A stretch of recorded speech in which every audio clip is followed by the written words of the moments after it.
প্রশ্ন, রবীন্দ্রনাথ ঠাকুরের প্রথম কাব্য সংকলনের নাম কি?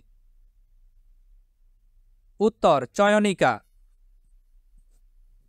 প্রশ্ন, মরণ রে তুহ মম শ্যাম সমান কোন কাব্যগ্রন্থের অন্তর্গত কবিতার লাইন? উত্তর, ভানুসিংহ ঠাকুরের পদাবলী। প্রশ্ন, নির্ঝরের স্বপ্নভঙ্গ কবিতাটি কোন কাব্যগ্রন্থের অন্তর্গত? উত্তর, প্রভাত সঙ্গীত। প্রশ্ন, রবীন্দ্রনাথ ঠাকুরের কোন কাব্যে কাদম্বিনী দেবীর মৃত্যুর প্রভাব পড়েছে? উত্তর, কড়ি ও কমল। প্রশ্ন, রবীন্দ্রনাথ ঠাকুরের কোন কাব্যকে অনুবিশ্ব বলা হয়? উত্তর, মানসী। প্রশ্ন, যেতে নাহি দিব হায় তবু চলে যায় তবু যেতে হয় কোন কাব্যগ্রন্থের অন্তর্গত?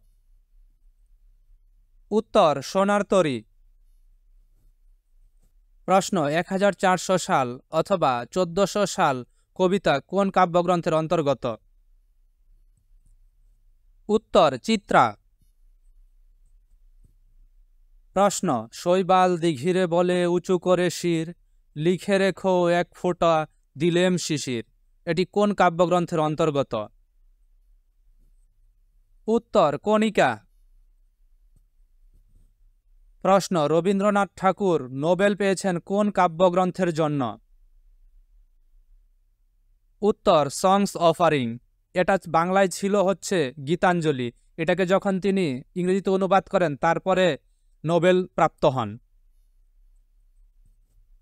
প্রশ্ন, কোন কাব্যগ্রন্থের নামকরণ রবীন্দ্রনাথ ঠাকুর করে যেতে পারেননি? উত্তর, শেষ লেখা।